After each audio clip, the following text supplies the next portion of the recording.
So in the next couple lectures, what we'll be looking at is line modeling, and this will be a mix of overhead and cable modeling. And what we're going to start with is we're going to start with what we call lumped parameter line modeling. And so this is a diagram from the PSCAD manual for Chapter 8, which describes how it models transmission lines. And so what we're going to be focusing on first is what we call the pi equivalent line model. And so that's kind of shown here on the left-hand side. This is something that's generally good for, say, like fundamental frequency 50, 60 hertz calculations. If we're looking at, say, lower frequency ranges, say if we're doing like harmonic calculations, this type of model would be appropriate for that.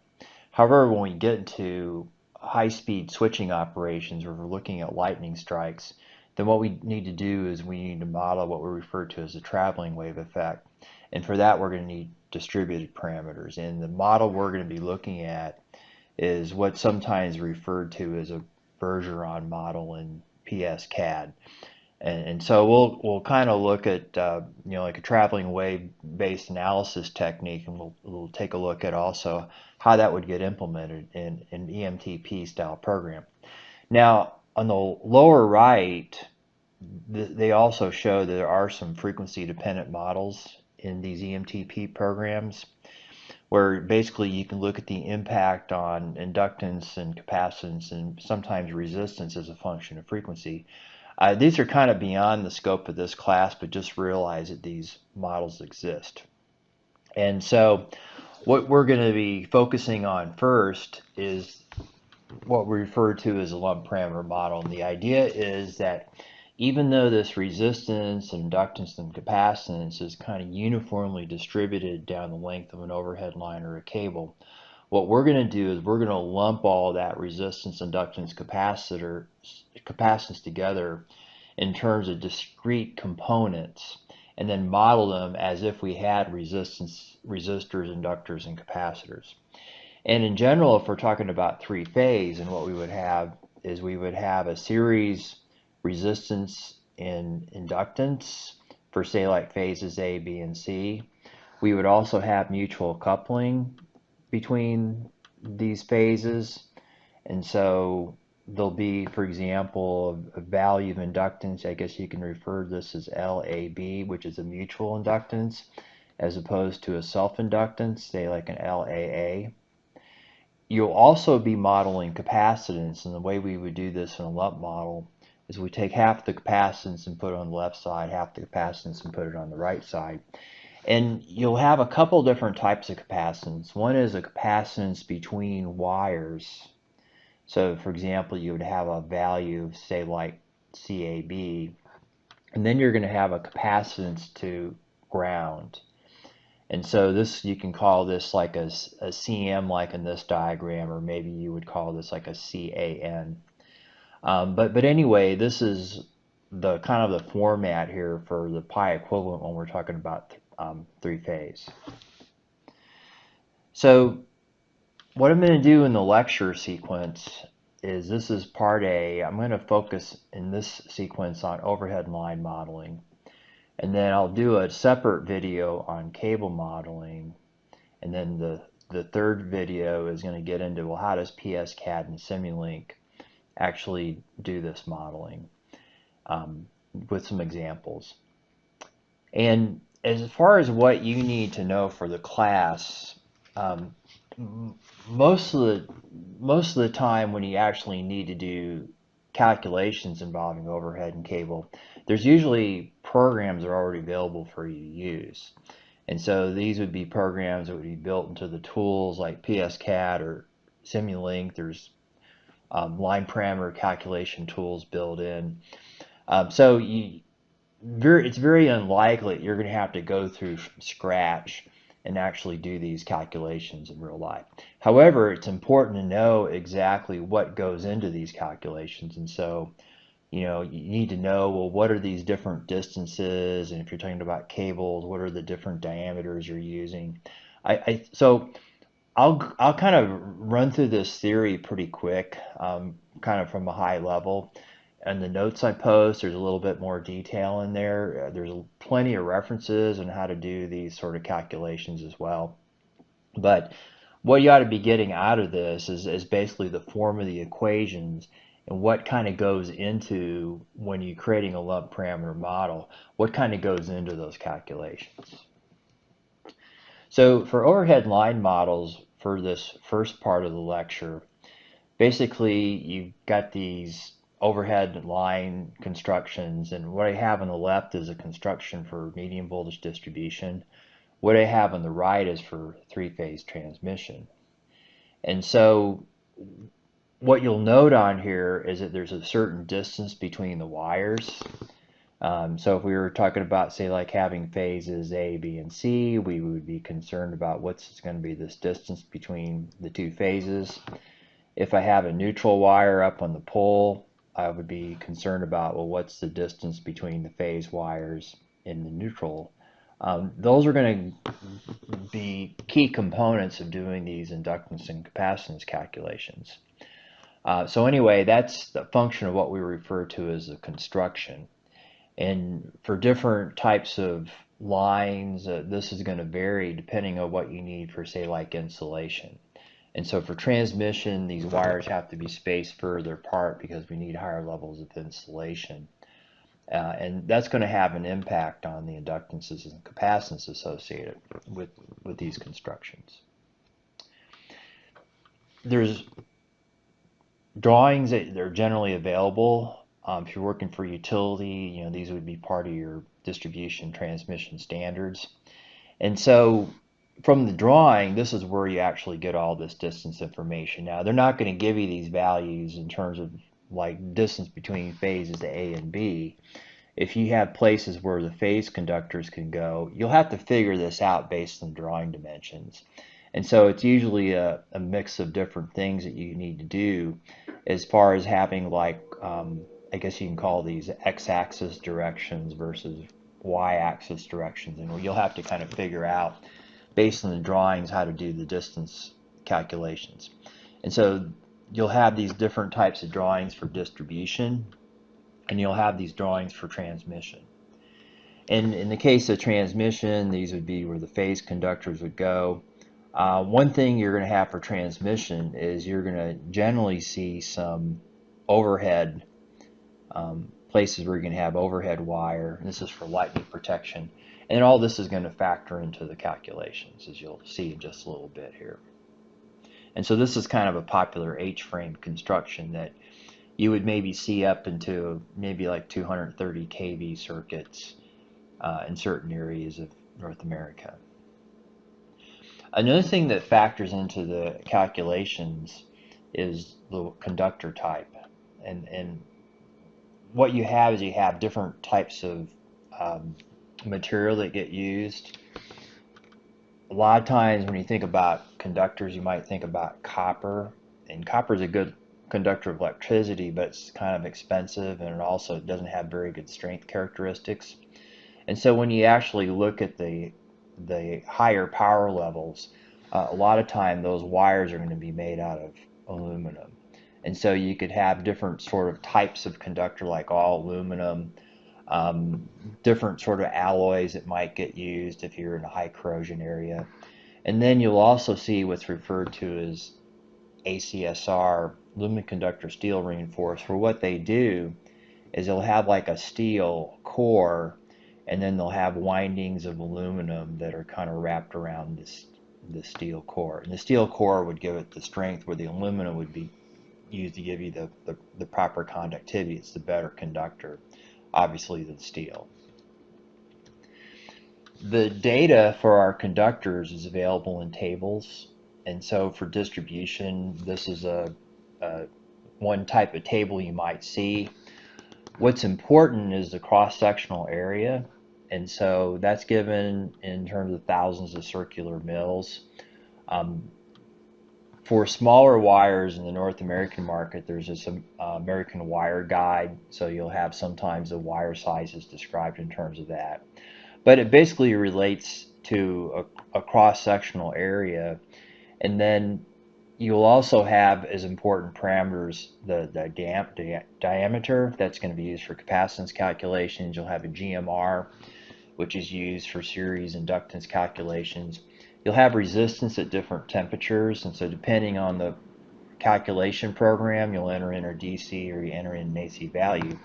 And you see this is also going to be a function of resistance, and so as a conductor heats up, the resistance goes up slightly.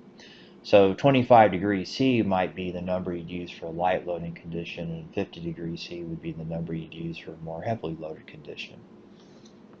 You'll have similar numbers for transmission.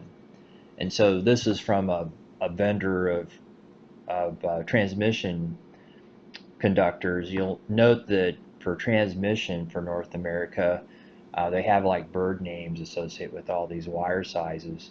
But again, there's thousands of circular mill number. Obviously, this is larger than medium voltage distribution. You have the same type of DC and AC values associated with this as well. And then what they do in this case for transmission, maybe instead of giving you like the GMR numbers and the diameters directly, they would just kind of give you like the equivalent capacitances and inductive reactive terms to utilize. And it turns out you can just go to your calculations directly if you have some of these reactance numbers given to you. So anyway, you got the two different types of data that you need to have. You need to have the construction data, and you need to have the conductor data.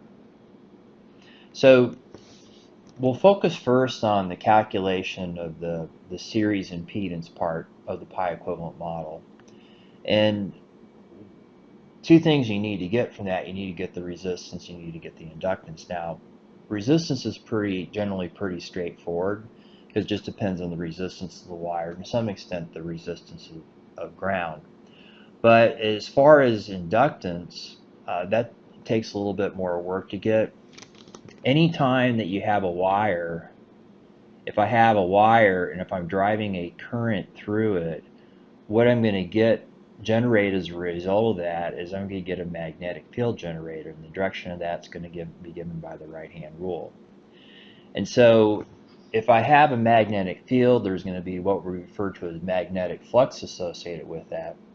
And the relationship between the current and this magnetic flux and the voltage drop across this wire is going to be basically given by Faraday's law, where this voltage is equal to the change in flux linkage with respect to time.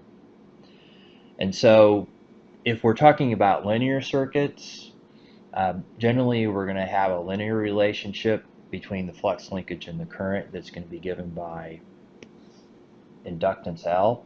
And then we would have this expression where E is going to be equal to L di dt if we're just talking about a single conductor. And so L is this value of inductance in henries. Again, if we have a linear circuit, which would be the case if we're talking about, say, like overhead or cables, if I have a way of calculating lambda, and if I could divide it through by the current, then this is going to give me the inductance that I need. And then once I have this inductance, I could use it in all sorts of different calculations. So for example, if I'm doing phasor calculations, you know that the voltage is going to be J omega L times I, where V and I in this case are going to be phasor values, and the impedance is going to be a complex quantity. And so anyway, given that we have this value of L, there's a lot of different things we could do with it as far as the modeling. We'll generally have multi-phase systems. For power systems, generally we'll have three-phase. Sometimes we just have two phases or single phase, but for transmission we always would have three-phase. And what we have to consider in this case, if I have two wires, let's say if I have a wire number 1 and a wire number 2, if I want to calculate the voltage across this first wire, not only is it going to be a function of the current going through this first wire, but it's also going to be a function of the current going through this second wire. In other words, there's a mutual coupling effect. And so if I want to calculate this voltage drop across the wire, and let's say if I'm talking in terms of the phasor domain, then I'm going to have to know not only the relationship between the voltage and current I1, but the relationship between voltage and current I2, which is given by what we refer to as self and mutual inductances. Note in this case, I'm just neglecting the resistance for now, so the resistance would also factor in, obviously, but just in terms of the inductive effect, what I need to know is I need to know these coupling terms. And so that adds a little bit more work in this case, because we got to basically be thinking in terms of these multi-conductor types of systems. So again, if we want to figure out what this inductance is, the way we do this is we figure out what lambda is, we figure out an expression for the flux linkage, we divide through by the current, and then that gives us an expression for the inductance. So the way we would start this analysis would be we look at the single conductor, and this conductor is going to have a radius that's given by R1 in this case. And so we'll start by assuming that it's kind of a solid conductor, say like it's like a copper. And if I push a current I through here, what this does is it sets up a magnetic field in the direction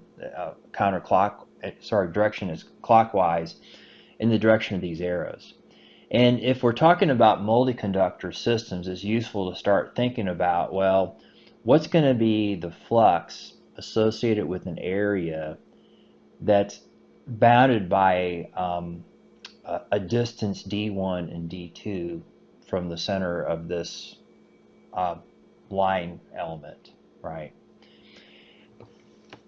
There's two different types of inductance. There's what we refer to as an internal, and then there's an external inductance. There's an inductance that's associated with just the flux that's actually in the core of that cable itself. And so what we would do is we would need to have an expression for how the magnetic field changes as a function of the distance from the center of the core. And it turns out, if you go through all the math on this, that this internal flux linkage is given by mu naught times I divided by 8 pi, where I is the current going through this conductor. If I divide through by I, this gives us the internal inductance, mu naught over 8 pi, where the units on this is henries per meter, and mu naught is the permeability of free space. Now, if I have a copper conductor, why permeability of free space? Why not permeability of that copper conductor? Well, materials like copper and aluminum have very poor ferromagnetic characteristics.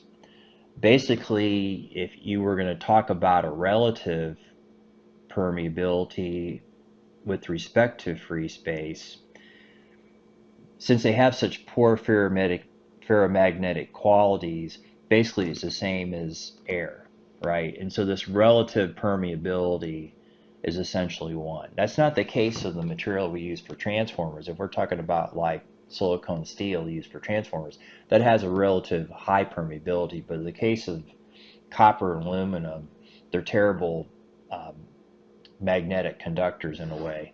And so they just simply would have the permeability associated with free space. So anyway, we're going to have this fixed value for this inductance, and we were going to plug in for 4 pi times 10 to the minus 7th. We get this fixed value in terms of henries per meter. The other term we're going to have is we're going to have the flux linkages associated with the magnetic field outside of the conductor, out in space. And again, we want this defined between D1 and D2. And you can see the magnetic field, it's going to drop off as we go away from that conductor. It's going to drop off as 1 over R. But if we do this integral, what we see is dependent on the natural log of D2 over D1. And again, what we can do in this situation is we can come up with an expression directly for the inductance. And if we substitute in for mu naught, then we kind of get this term in terms of henries per meter. This would just be for the single conductor. Now, we're really working in terms of multi-phase systems. And so what we really would want to know is, well, what's the flux linkage associated with this first cable, this conductor number one, then how do all these other conductors, given they have different currents flowing through them, impact that total flux linkage associated with conductor one? In order to do that calculation the way you do this, you have to have a reference point that you're calculating that flux linkage for. And then if you go through the math on this, what you're going to find out is that this is far enough away, you're going to get a lot of cancellations. But anyway, as far as the flux linkage associated with that first conductor, that's going to be 2 times 10 to the minus 7th times the natural log of 1 over the GMR of that first conductor times I1. And then the mutual terms are going to be given by 2 times 10 to the minus 7th times the natural log of 1 over D12, where it's going to be D12 for the second conductor, D13 for the third conductor, etc. But anyway, this is going to give you both a self-coupling effect and then a mutual coupling effect. And if you would say look at this in terms of phasor analysis, then you're going to have V1 is going to be j omega times the flux linkages in the phasor domain. And what I can do in order to do that is I could just kind of substitute in right here. And then this is going to give me something I could use for phasor calculations, where basically this term right here is going to give me the inductance terms I want. One of the things I want to point out here is that this GMR term, this turns out to be the radius of the conductor I times e to the minus 1/4. This is for a solid conductor only, and what you have to keep in mind is when you're building up cables, this is usually stranded, where you have a number of small wires which are wrapped together to form a cable, and there's going to be some airspace in there. And so you generally have to go to the vendor and get from the vendor what's this equivalent GMR number, which takes into account the air spacing. You know, they have ways they can actually calculate what the equivalent GMR is. So it's not really just based on the radius, but there's other things that would factor into that. But anyway, given that you have this way of figuring out the impact of all these other conductors on, say, like cable number one, what you can do then is you can start thinking in terms of, well, a system of equations where basically you figure out how I1, I2, all the way to IN relate to the voltage across that first conductor. And it turns out that when you work through and you substitute in for all the different coefficients, you'll see that X11, this is the self-reactance, is 2 times 10 to the minus 7 times omega times the natural log of 1 over the GMR. And then the mutual reactance is 2 times 10 to the minus 7 times omega times the natural log of 1 over D12, let's say, where you have similar distance expressions for all the different mutual reactances. In this case, this is in terms of ohms per meter. We still need to add in the resistance, but we'll add that in just a little bit. So where you would see this being used would be when we have these multi-wire systems. And we start with the 3-wire case first, where we don't have any current going through an earth or any current going through a neutral just yet. And so this is an ungrounded system. And what we could do with these equations that we have now for the reactance is we can describe the voltage drop across phases A, B, and C through a 3x3 relationship, where you have a model for the series resistance of each wire, where you take the resistance per unit length and multiply by the length. And then you can calculate all these various reactance terms using these formulas. Now, depending on how you're doing the modeling, having these equations in terms of ohms per meter may not be that useful. So a lot of times what you see is these equations in terms of ohms per mile or ohms per kilometer or ohms per 1,000 feet. I generally like to work in terms of ohms per mile. And so in terms of ohms per mile, you get the line resistance per mile information. You can get that from the conductor tables. And then you have the self-inductance for conductor I, which is 0.1213 times the natural log of 1 over the GMR, where the mutual term is 0.1213 times the natural log of 1 over the distance between the conductors. And then you could basically figure out what this 3x3 relationship is going to be for this little three-phase ungrounded segment. However, most utility systems are going to be grounded.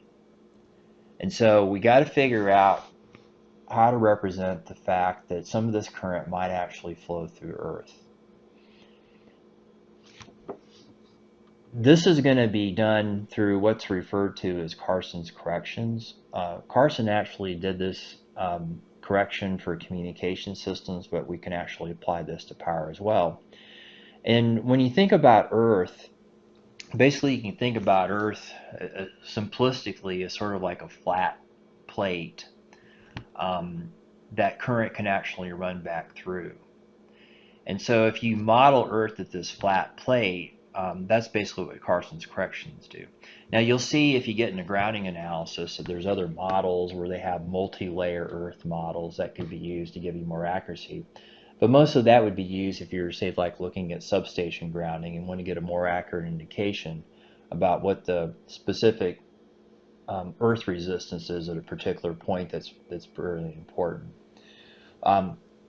When we use Carson's correction, and what we're looking at is we're looking at a scenario where I have an overhead conductor, say like in a simple circuit like this, and then basically this is feeding a load, and then we're just tying both ends of the circuit to Earth. You could actually operate a circuit like this if you look at some remote areas of Australia where you have really distant loads.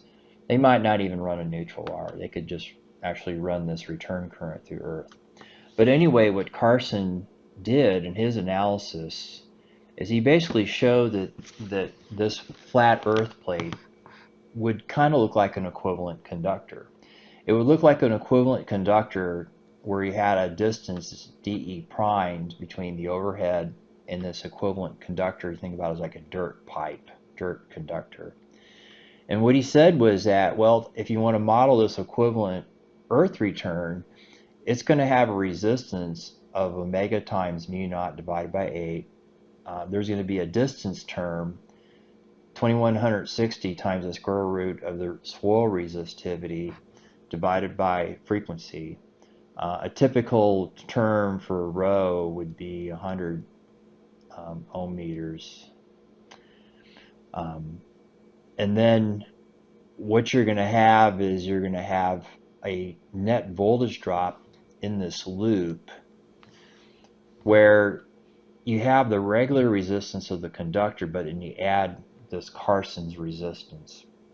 And then for what happens with the reactive portion, if you just had the single conductor, you would just have the natural log of 1 over the GMR. But what the Carson's correction does is it says, okay, in the numerator of this calculation, you've got to put this distance, equivalent distance term dE in here. And this is going to have, the way I have the coefficients on here, this is in terms of ohms per mile.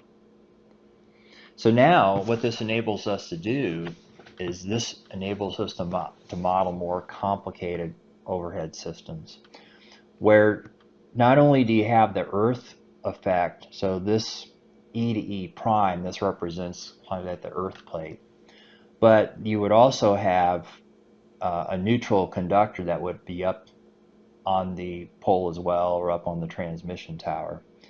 Maybe in the case of transmission, there's 2 neutral conductors. In the case of distribution, there would typically just be 1. And this is what we refer to then as a 4-wire grounded Y type of a service, right? But sometimes this is referred to as a 4-wire service, where every so often what you would do is you would have connection points between the neutral conductor and Earth.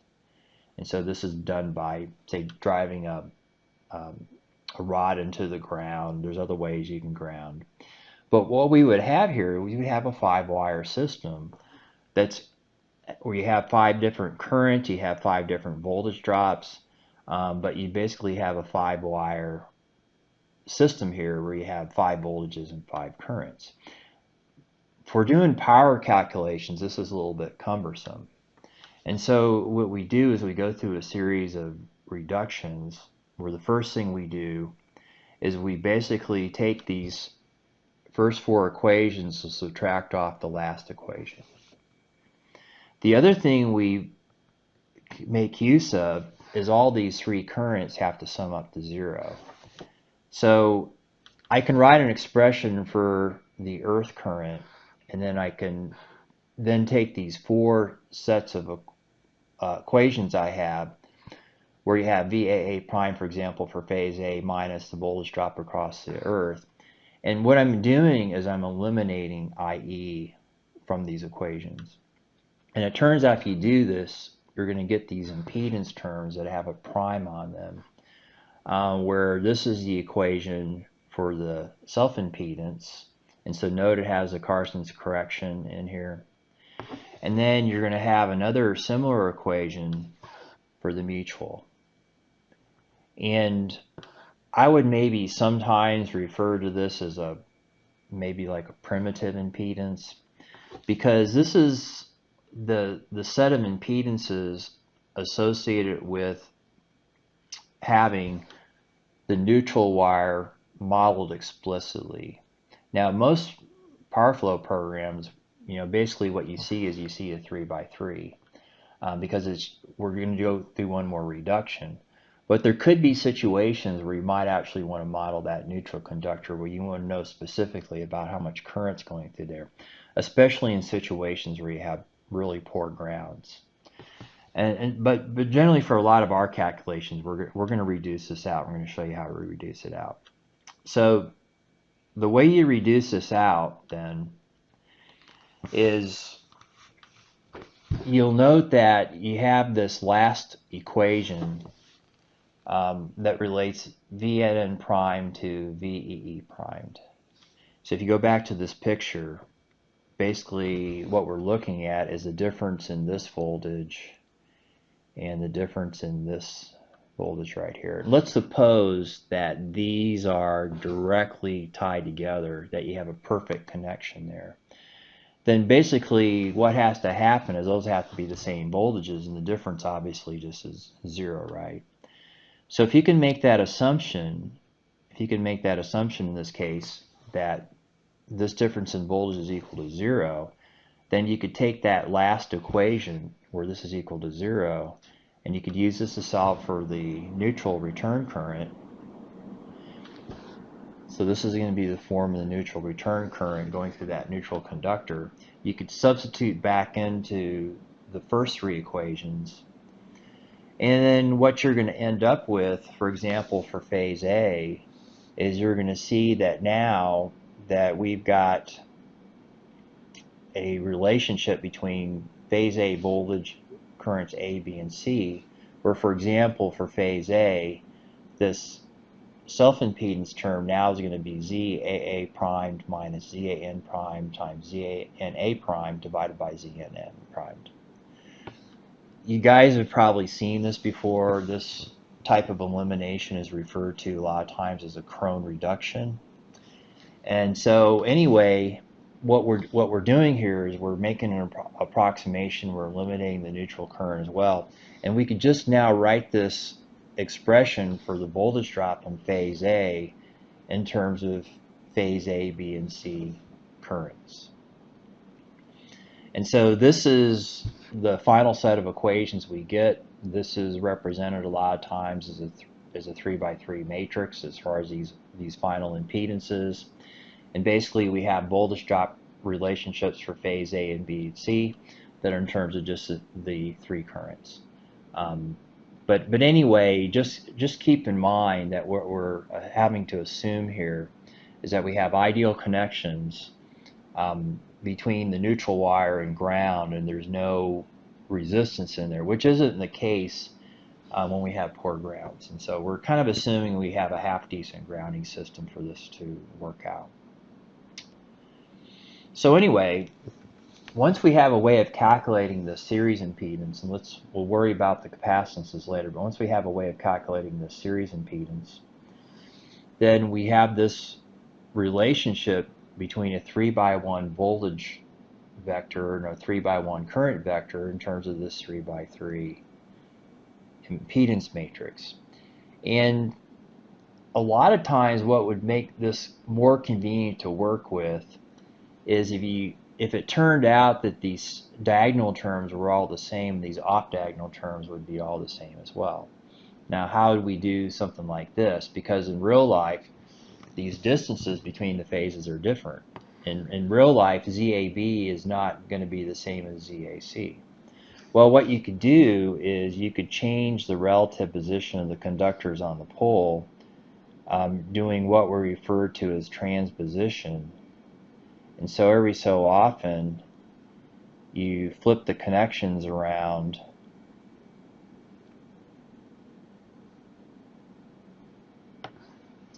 which they would likely do on transmission. They wouldn't be doing that on distribution. They could, but a lot of times they don't go through the trouble of that.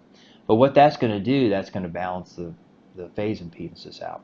But anyway, if you could assume that all these diagonal terms have the same value given by Z sub S, and all the off-diagonal terms have the same value given by Z sub M, then what we can do is we can relate these ABC phase values to what we call symmetrical component values in terms of zero, positive, and negative sequences. And if you've done protection, you've probably run into this before.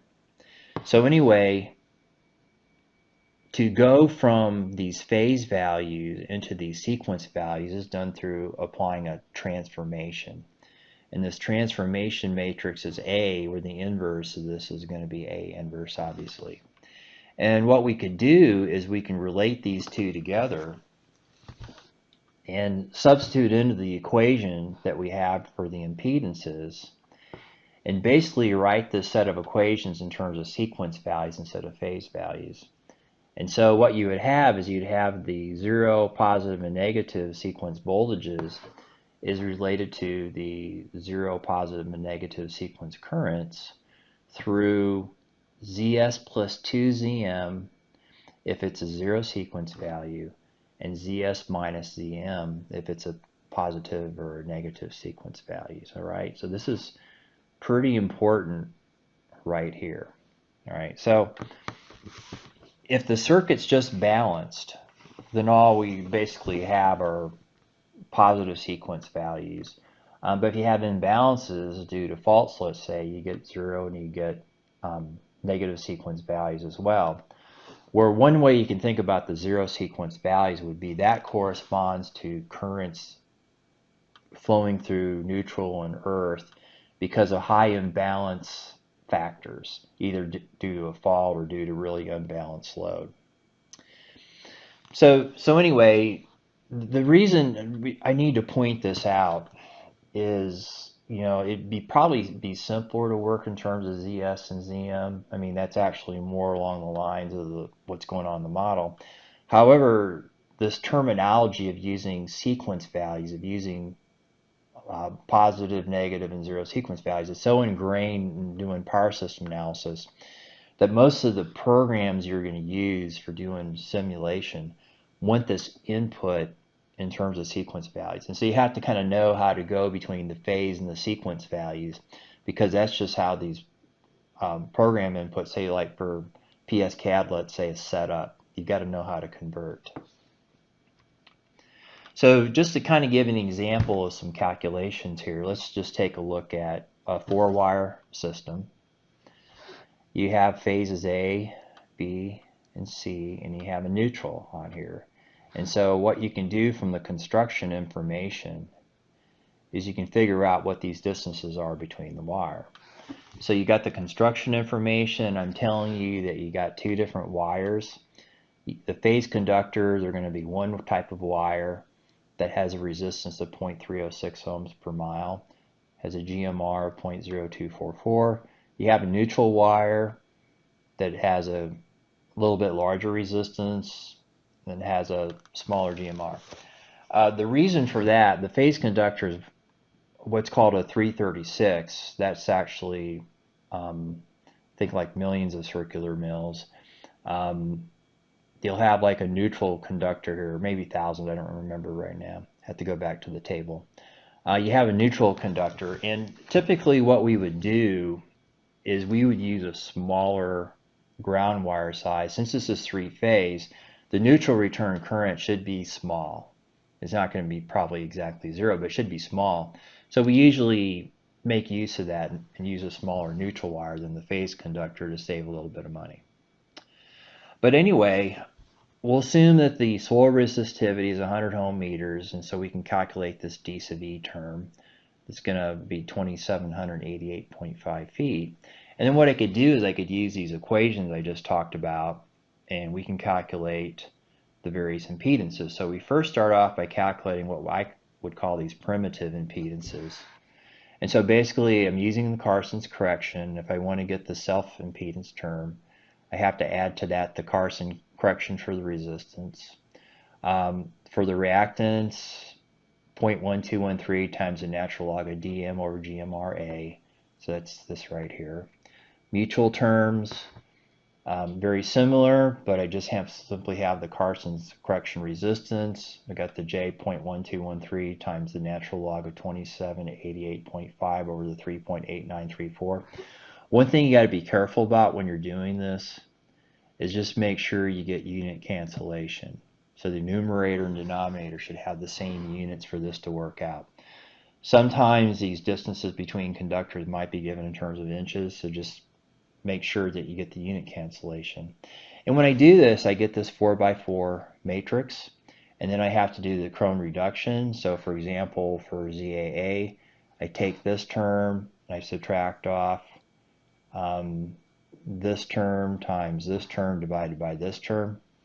Note that I'm not showing the lower triangle part of this because this matrix is symmetric. And so basically this term is the same as this term is the same as this term. Just saves me from typing all this stuff in.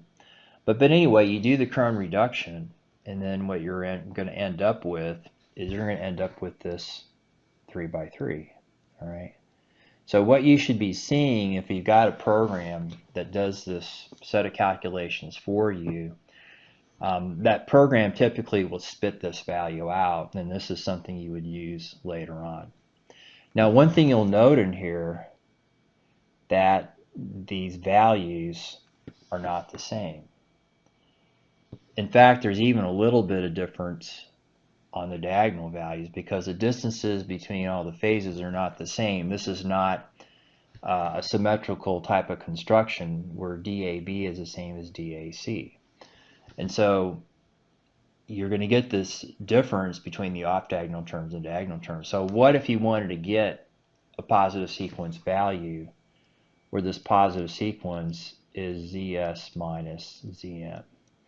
It turns out that what you can do is you can just take the average of the diagonal terms to get ZS and the average of the off-diagonal terms to get ZM, as I've shown right here.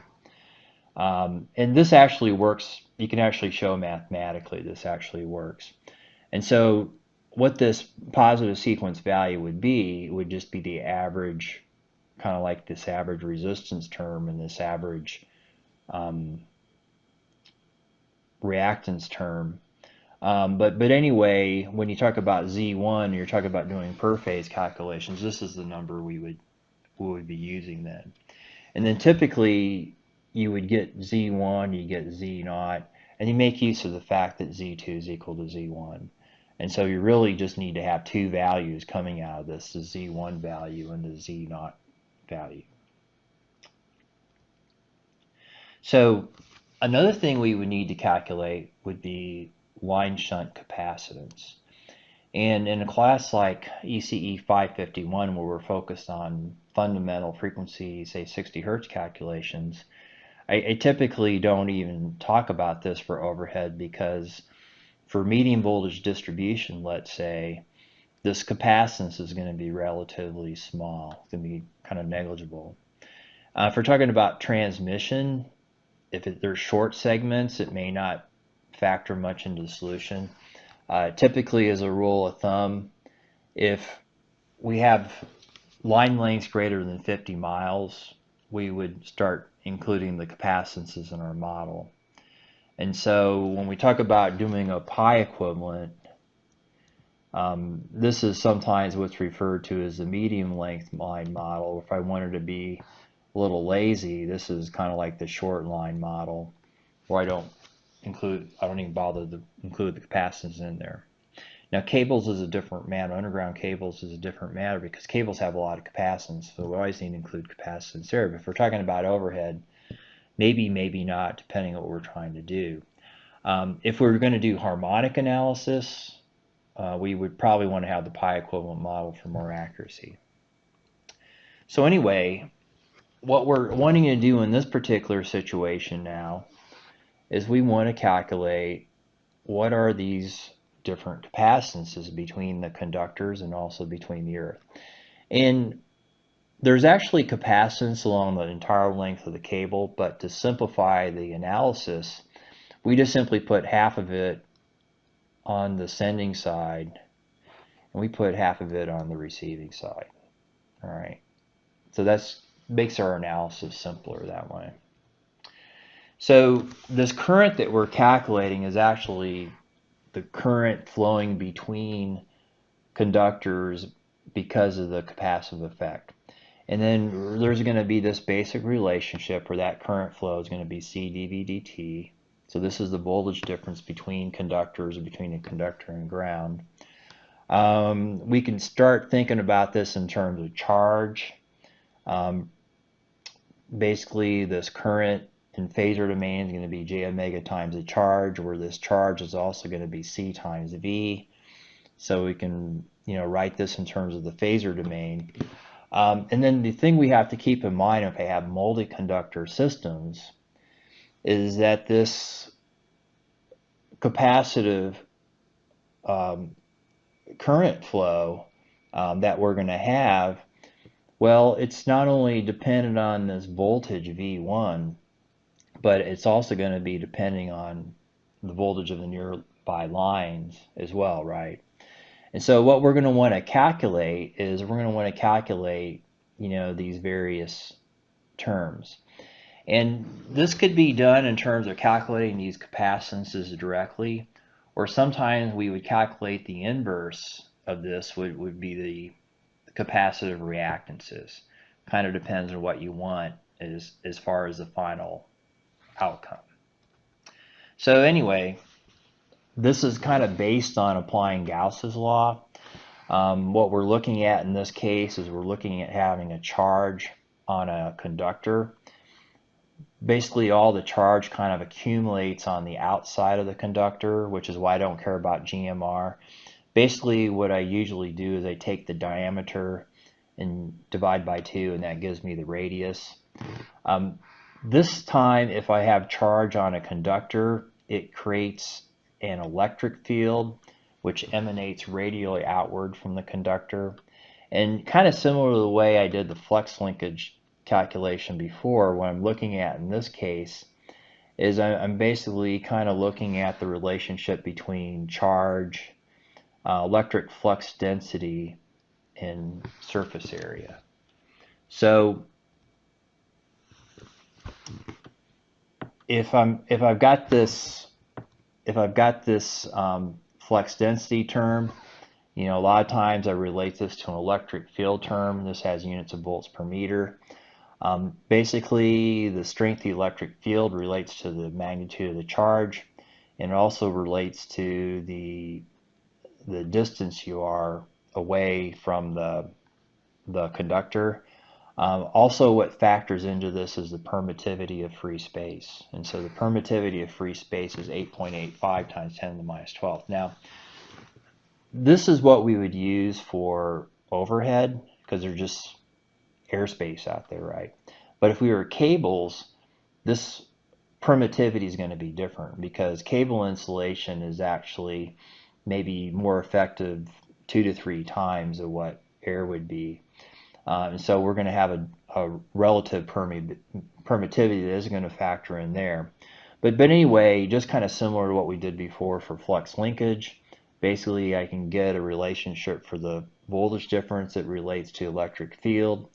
If I integrate between D1 and D2, and we see that that difference in voltage between 2 points, if I had a probe, let's say, I could take a measurement, would relate to the charge divided by permittivity times 2 pi times the natural log of D2 over D1. So natural log shows up quite a bit in these sort of calculations. Q in this case is a line charge per meter in this case. So anyway, we get into multi-conductor systems where I have multiple conductors out there. I've got different charge levels on each conductor. I can show that I've got a calculation I can make for voltage with respect to this reference point, which relates to Q, permittivity.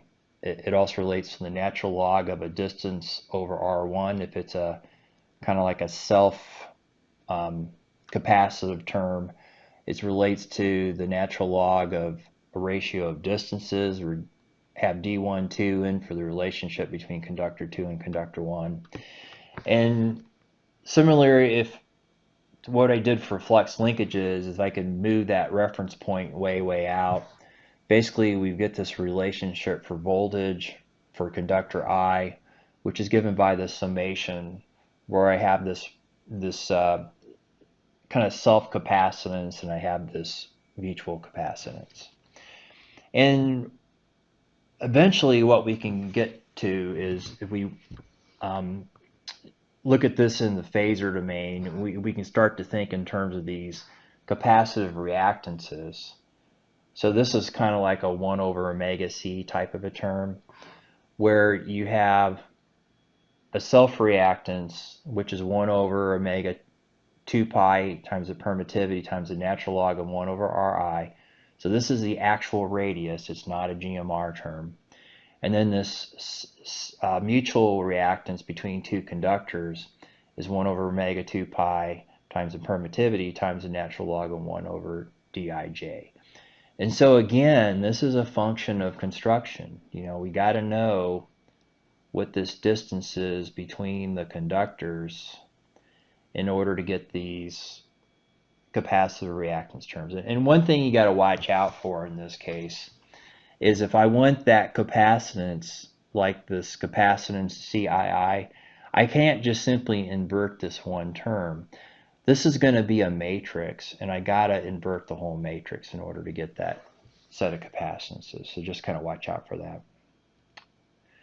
So now what we need to factor in is what we've been doing in this case up to here is we've just been getting basically these terms, right? But what about the earth plate? What factor does that have in looking at the capacitive effects? How do I model that? Well, what's going to happen is if I've got a charge on this conductor I, what this earth ground is going to do is going to warp that electric field. So instead of just being radially outward, what it's going to do is kind of cause the field to kind of have this sort of a shape. Now, how would I model something like that? Well, it'd be really nice if I could model that in terms of having some equivalent conductors. So just like I had phases A, B, and C, what I can do to model that effect is I can have the images of phase A, B, and C, but now located under the ground, kind of symmetrical to what's above the ground. So if I had, for example, to model the effect of this charge on conductor I, what I could do is I can have what we refer to as an image conductor located on the ground, the same distance underground as conductor I is above the ground.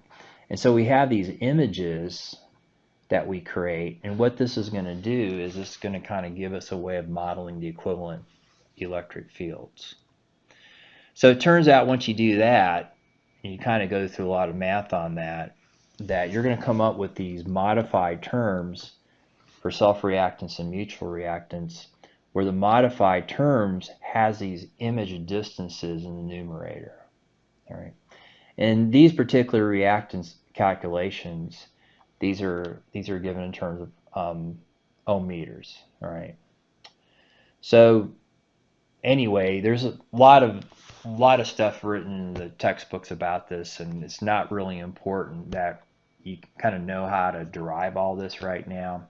But just keep in mind that what we're doing is, when we're doing the modeling, is we're not only modeling the interconductor capacitive effects, but we're also modeling the effect of the ground plane, right? Because that's going to modify the electric field. All right. So anyway, as far as doing these calculations, given that you have all these matrix calculations, this gets very difficult now to do by hand. And you pretty much have to write some type of computer code for automating this. And so what I'm giving you guys that you can use for homeworks or whatever is basically some computer code that's this particular code set up for overhead. And what it's doing is basically taking that same line example that I showed you guys before, and it's basically doing all the different sort of calculations we just talked about. So you got the 336, you got the 4-aught, you're basically given the resistances. We'll do this calculation, like 50 degrees C, so it's a loaded situation. You got GMR information, you've also got diameter information from the tables. If you're not told otherwise, 100 ohm meters is usually a typical value for soil resistivity. Obviously, if you had like really rocky soil, it would change this number, but for most cases, this is a good number. And then what you do in the code is, I've got this kind of hard coded in, but basically you would put in all these GMRs and diameters and resistance and position information into kind of like a vector format. And then you would start by calculating the distances. So I start off by just kind of focusing on the impedance calculations, the series impedance calculations. I calculate this primitive impedance, and then what I'm doing in this case is I'm applying the Coulomb reduction. Pretty easy to do if you're writing this in a program. And this enables me to get the series impedance part. And you could slice and dice this in different ways. Maybe you would calculate equivalent resistance. You maybe break off in terms of resistance and inductance, depending on how you want to manipulate the terms. And then I got another set of distance calculations where I'm calculating distances between the above ground conductors and the images underneath the ground. And then I'm using this information to calculate these capacitive terms. And then what I'm doing is I'm doing the Coulomb reduction. You have to kind of do the Coulomb reduction to get rid of the neutral wire, just like you did for overhead. So that's included in here. And then what I'm doing is I'm calculating all these different self and mutual terms, and I'm taking an average in order to do this, all right, just like I talked about before. And the reason I'm doing this is I want to get this into positive and zero sequence values. And then I do some further manipulation to get these into the right unit system, so you can enter this directly into PSCAD. And so this will be in the third lecture segment, right? I'll show you guys basically where these numbers would actually go. But anyway, if you look at the output, you've got your Z matrix right here. Basically what I've done in this case is I've represented the capacitance in terms of a Y matrix. So this is this inverse of X right here. And then I calculate all these different positive and zero sequence terms. And it's these terms right here that need to go into PSCAD. So anyway, a lot of material we just went through right here, but again, what you should focus on, what I'm going to be kind of having you guys do in the homework, is basically if you're given the physical information, the construction, you're given the wire, how do you manipulate all this and kind of get this into the form where you can enter this into one of these programs like PSCAD or Simulink. So go ahead and stop here, and then what I'll talk about next is I'll talk about cable modeling.